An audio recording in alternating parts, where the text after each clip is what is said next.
নমস্কার, আমি Sumit Chowdhury, the news কাউন্টার.এ আপনাদের সকলকে স্বাগত।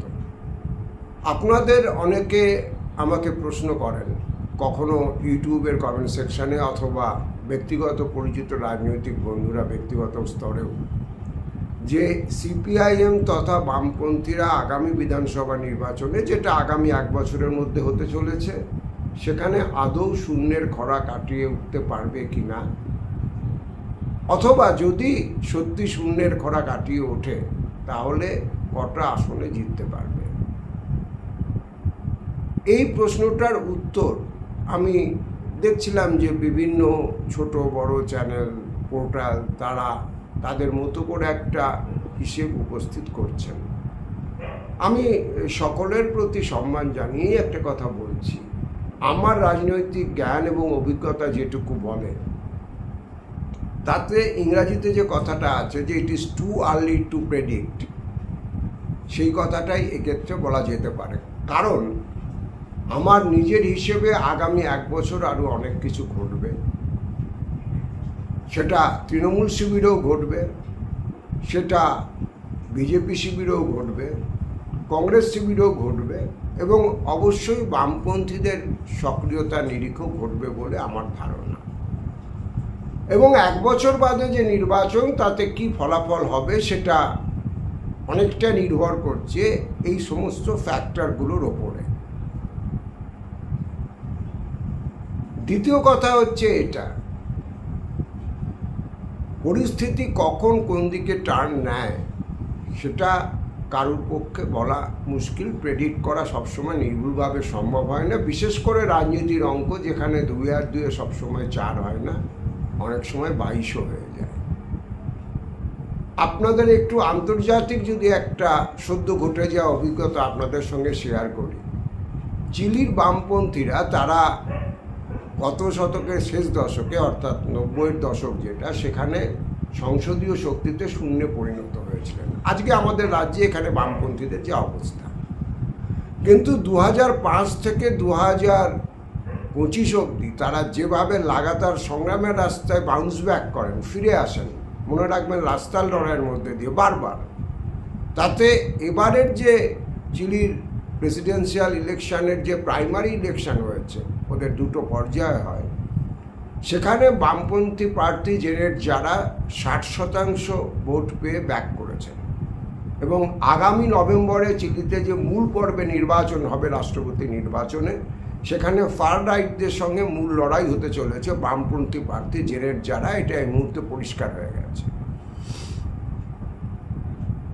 সুতরাং শূন্য থেকে ফিরে আসার চাবিকাঠি কোথায়, এটা বোধহয় চিলির বামপন্থীদের ক্ষেত্রে যে উদাহরণে এটা পরিষ্কার যে রাস্তার লড়াই একমাত্র বামপন্থীদের ফিরিয়ে আনতে পারে শূন্যের খরা কাটিয়ে, অন্য কোনো শর্টকাট নেই। আমি আবারও বলছি যে পারসেপশন বিল্ড আপ করাটা, অর্থাৎ আমরাই পারবো এই তৃণমূল কংগ্রেসের অত্যাচারী শাসন ক্ষমতাকে সরিয়ে দিতে, ইট ইজ নট বিজেপি। বামপন্থী নেতাকর্মীরা যতদিন না পর্যন্ত নিজেরা এটা পুরোপুরি বিশ্বাস করতে পারছেন, সেই বিশ্বাসে ভর দিয়ে রাস্তার লড়াইতে নামতে পারছেন, রাস্তার লড়াইতে ধারাবাহিকভাবে থাকতে পারছেন, এবং সমর্থকদের কাছে সেই বার্তাটা পৌঁছে দিতে পারছেন ডাউন দ্য লাইন, ততদিন কিন্তু পর্যন্ত শূন্যের খরা কাটানোটা সত্যি সত্যি কঠিন। ইতিবাচক 2টো ঘটনা উল্লেখ করলে আপনাদের কাছে ব্যাপারটা বুঝতে সুবিধা হবে। 1, কেন্দ্রীয় সরকার তথা বিজেপি শ্রমনীতির বিরুদ্ধে যে শ্রম কোড শ্রমজীবী জনতার প্রায় সমস্ত অধিকার কেড়ে নিতে চেয়েছে, যে ধর্মঘট বামপন্থীরা ডেকেছিলেন বৃহত্তর পরিসরে, তার সঙ্গে 10টা কেন্দ্রীয় ট্রেড ইউনিয়ন ছিল, সেখানে কিন্তু পশ্চিমবঙ্গে অন্তত আমরা দেখেছি যখন তৃণমূল কংগ্রেসের সরকার সেই ধর্মঘট ভাঙতে নেমেছে সরাসরি প্রশাসনগতভাবে এবং দলগতভাবে, তখন বামপন্থীরা কিন্তু দীর্ঘদিন বাদে এককাট্টা হয়ে রাস্তার লড়াইতে থেকেছেন। বিভিন্ন সংবাদ মাধ্যম যারা বামপন্থীদের কর্মসূচি কার্যত আর কভার করে না, তারাও কিন্তু দিনভর বাধ্য হয়েছেন যে লাল ঝান্ডা নিয়ে বামপন্থীরা লড়াই করছেন, মুখোমুখি সংঘর্ষে থাকছেন। সব সংঘর্ষ এই পরিস্থিতিতে ফিজিক্যালি হয়তো জেতা যায় না, সামরিকভাবে হয়তো জেতা যায় না, কিন্তু রাজনৈতিক জয় সেটা সম্ভব হয়েছে। তার কারণ হচ্ছে বিজেপির সমনীতির বিরুদ্ধে ধর্মঘট ভাঙতে নেমেছে তৃণমূল কংগ্রেস, এটা বামপন্থীরা মানুষের সামনে আনতে পেরেছেন। দ্বিতীয় কথা, মানুষ দেখেছে যে হাজারে হাজারে বামপন্থী কর্মী এখনও লাল ঝান্ডা নিয়ে রাস্তায় লড়তে নামছে। এইটা খুব গুরুত্বপূর্ণ ঘটনা। এটা বামপন্থী কর্মী সমর্থকদের কাছে একটা অন্য বার্তা নিয়ে যেতে সক্ষম হয়েছে। যদি এটার ধারাবাহিক ফলো আপ থাকতে পারে, আমার ধারণা বামপন্থীরা বহু ক্ষেত্রে কাজ করছেন কিন্তু ফলো আপে থাকতে পারছেন না। কর্পোরেট মিডিয়ার প্রচার অনেক বেশি গুরুত্বপূর্ণ হয়ে গেছে এই মুহূর্তে, যেখানে অবশ্যই বিজেপি এবং শাসক দল তৃণমূল কংগ্রেস এগিয়ে আছে তাদের মানি পাওয়ারের নেতৃত্বে। এখানে কাউকে দোষ দিয়ে লাভ নেই, কারণ আমাদের সংসদীয় রাজনীতির মডেলে টাকাটা একটা ডমিনেন্ট জায়গায় আজকে চলে গিয়েছে। সুতরাং সেক্ষেত্রে মানুষকে নিয়ে লড়াইয়ে থাকা এবং তার ফলো আপে থাকা, সেই লড়াইয়ের বার্তার তাৎপর্য সাধারণ মানুষের কাছে চায়ের দোকানে হোক, হাটে হোক, বাজারে হোক, মানুষের কাছে বারে বারে পৌঁছে দেয়া, এটা কিন্তু সমানভাবে গুরুত্বপূর্ণ। দ্বিতীয়ত, ঘটনাটা একটা ছোট কিন্তু বামপন্থী কর্মী সমর্থকদের সাহস ফেরত আসার দৃষ্টান্ত হিসেবে উল্লেখযোগ্য। রাজদীপ মাইতি বলে একজন তৃণমূল কংগ্রেস সমর্থক অধ্যাপক, তিনি মীনাক্ষী মুখার্জি থেকে শুরু করে ঐশী ঘোষ থেকে শুরু করে বামপন্থী কর্মী সমর্থক যারা মহিলা, যারা ইউটিউবার, তাদের উদ্দেশ্যে অশালীন কুৎসিত মন্তব্য সামাজিক মাধ্যমে করে যাচ্ছিলেন। একাধিক মহিলা তার বিরুদ্ধে, এই চরিত্রটির বিরুদ্ধে থানায় অভিযোগ করেছে, মহিলা কমিশনে অভিযোগ জানিয়েছে, কিন্তু কিছুই হয়নি। অবশেষে দুদিন আগে এই রাজদীপ মাইতিকে বামপন্থী ছাত্র যুবরা তাকে রাস্তা থেকে পাকড়াও করে আমারচির থানা এবং পরবর্তীতে মুচিপাড়া থানায় ধরে নিয়ে যায় এবং সেখানে রাস্তার জনতা স্বতঃস্ফূর্তভাবে এগিয়ে এসে তাকে চড়থাপ্পড় মারে। এখন ঘটনা হচ্ছে যে এই ঘটনার পর কিন্তু পুলিশ নড়ে চড়ে বসেছে।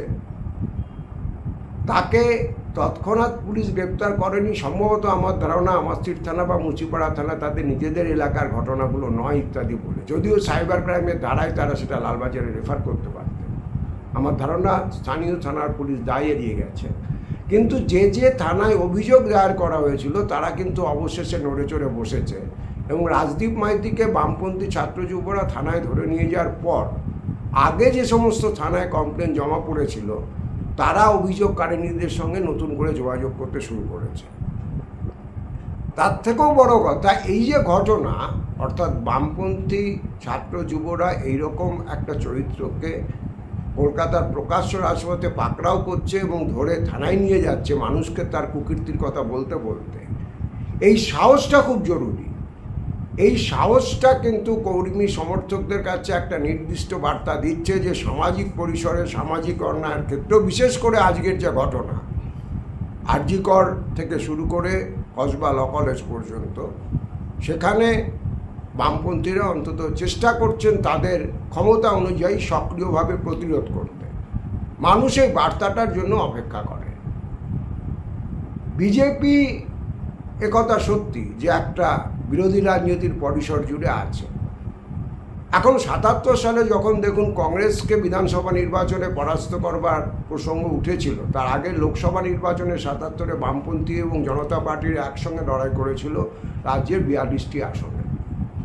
বিধানসভা নির্বাচনে যখন জোট হলো না, তখন অনেকে কিন্তু সে কথা বলেছিলেন যে জনতা পার্টির সঙ্গে বামপন্থীদের জোট হলো না, বামপন্থীরা তাহলে কি করে জিতবে, কংগ্রেসের তো এখনও একটা দেশজোড়া উপস্থিতি এবং টাকা পয়সা ইত্যাদি আছে এবং সমাজ বিরোধীদের একটা অংশ তখনও কংগ্রেসের সঙ্গে দাপিয়ে বেড়াচ্ছে।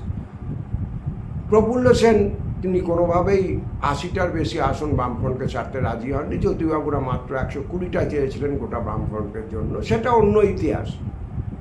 কিন্তু মানুষ যখন ভোট দিল, দেখা গেল ৭৭ সালের বামফ্রন্ট নির্বাচনে বামপন্থীরা বিপুলভাবে নিরঙ্কুশ গরিষ্ঠতা নিয়ে ক্ষমতায় এলেন। সব জায়গায়, সব বিধানসভায়, সব বুথ স্তরে কিন্তু বামপন্থীদের নির্বাচনী প্রচার পৌঁছে দেওয়ার মতো কর্মীও ছিল না। এটা বাস্তব। কিন্তু তা সত্ত্বেও বামপন্থীরা জিতেছিলেন, কারণ মানুষের কাছে বামপন্থীরা তাদের রাজনৈতিক বক্তব্য, তাদের পলিটিক্যাল ন্যারেশন, সেটা মানুষের কাছে নিষ্ঠার সঙ্গে পৌঁছতে পেরেছিলেন। বহু জায়গায় তখনও বামপন্থী কর্মীরা পাড়ায় ফিরতে পারেননি, পাড়া ছাড়া। যারা পুরনো লোক তারা মনে রাখতে পারবেন যে বামফ্রন্ট সরকার ক্ষমতায় ফেরবার পর বহু এলাকাতে বামপন্থী সিপিআইএম এবং নকশালপন্থী কর্মীরা পাড়ায় ফিরেছিলেন মিছিল করে রীতিমতো।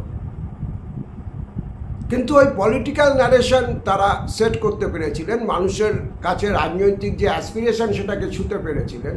সেই কারণে কিন্তু প্রতিটা বুথে সংগঠন না থাকা সত্ত্বেও কংগ্রেস এবং জনতা পার্টিকে হারিয়ে বামপন্থীরা ক্ষমতায় আসতে পেরেছিলেন। আজকে তৃণমূল কংগ্রেসের উল্টো দিকে প্রধান রাজনৈতিক বিরোধী শক্তির পরিসর জুড়ে ভারতীয় জনতা পার্টি দাঁড়িয়ে আছে, এ ব্যাপারে কোনো সন্দেহ নেই। কিন্তু বামপন্থীরা যদি পারেন তাহলে পারে কিন্তু এই বিরোধী রাজনৈতিক পরিসরে আরও একবার রাজনৈতিক লড়াই চালিয়ে জায়গা করে নিতে পারবেন। এটা বাস্তব তথ্য, যেটা ৭৭ সালে আমরা নিজের চোখে দেখেছি। আর একটু আগে আপনাদের আমরা চিলির ঘটনার কথা বললাম, যেখানে শূন্য হয়ে যায় একটা রাজনৈতিক বামপন্থী শক্তি ৬০% ভোট নিয়ে বাউন্স ব্যাক করেছে রাষ্ট্রপতি নির্বাচনের প্রাথমিক পর্যায়ের ভোটে। সুতরাং যারা এক্ষুনি উত্তর চাইছেন যে কটা আসন পেতে পারে, আমার কাছে এক্ষুনি উত্তর নেই। আমার ধারণা যদি রাজনৈতিক অনুশীলন ঠিক থাকে, আমি অনেককে বলেছি যে সংখ্যালঘুদের মধ্যে তারা একটা বিকল্প খুঁজছেন, তারাও একটা বিকল্প খুঁজছেন। অনেকে জিজ্ঞেস করেছেন আপনার এই বিশ্লেষণের ভিত্তি কী? দেখুন, যদি সংখ্যালঘুরা বিকল্প না খুঁজত তাহলে গত বিধানসভা নির্বাচনেও ভাঙড়ে আইএসএফ জিতত না। যদি সংখ্যালঘুরা সত্যি বিকল্প না খুঁজত তাহলে মালদায় গত লোকসভা নির্বাচনে একটা বিধানসভা সেগমেন্ট গেল না, অধিক্ষেত্র গেল না, যেখানে তৃণমূল কংগ্রেস লিড পেল। 12টা বিধানসভা সেক্টর মালদায়, সেখানে 6টায় জোট লিড পেল, 6টাতে বিজেপি লিড পেল। আপনারা জানেন ওখানে লোকসভা 2টো আসন, সেখানে একটা কংগ্রেস পেয়েছে জোট সমর্থিত, আর একটাতে বিজেপির খগেন মাহাতো জিতেছে। মুর্শিদাবাদেও একাধিক আসনে কিন্তু জোট প্রার্থী এগিয়ে থেকেছে বিধানসভার হিসেবে। লোকসভার ক্ষেত্রে কোনো আসন আসেনি, ওখানে অধীর এবং সেলিম দুজনেই পরাজিত হয়েছেন। কিন্তু মুর্শিদাবাদেও 22টা আসনের মধ্যে 5টা আসনে জোট প্রার্থীরা বিধানসভার হিসেবে এগিয়ে থেকেছেন। এখন মুর্শিদাবাদ আপনারা জানেন প্রিডমিনেন্টলি এটা স্বাধীনতার সময় থেকে যে 60% উপরে সংখ্যালঘু ভোটার ওখানে রয়েছেন। তাহলে পারে উত্তর দিনাজপুরে হোক, মালদায় হোক, মুর্শিদাবাদে হোক, যেখানে যেখানে জোট প্রার্থীরা বিধানসভা সেগমেন্টে এগোলেন, কীভাবে এগোলেন? এগুলো প্রত্যেক কটাই বিপুলভাবে সংখ্যালঘু অধ্যুষিত বিধানসভা কেন্দ্র, এবং সেখানে জোট প্রার্থীরা কিন্তু এগিয়েছেন। সুতরাং আমার যে প্রপোজিশন যে সংখ্যালঘুরা একটা কোনো শক্ত মজবুত পাটাতন পেলে তাদের মধ্যে রাজ্যের শাসক দল সম্পর্কে একটা বিতরাগ তৈরি হয়েছে, ডিসপাইট অফ দ্য ফ্যাক্ট যে তাদের মূল শত্রু বিজেপি এখানে ঘাড়ের উপর নিঃশ্বাস ফেলছে।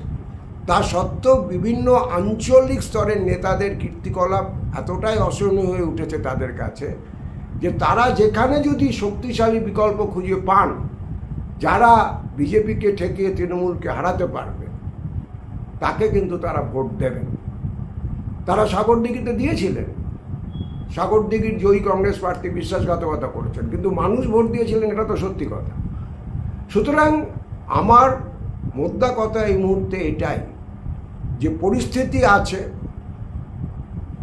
এখন ফসলের উপযুক্ত মাঠ তৈরি হলেও ফসল সবসময় কৃষকের গোলায় উঠবে তার কোনো গ্যারান্টি থাকে না।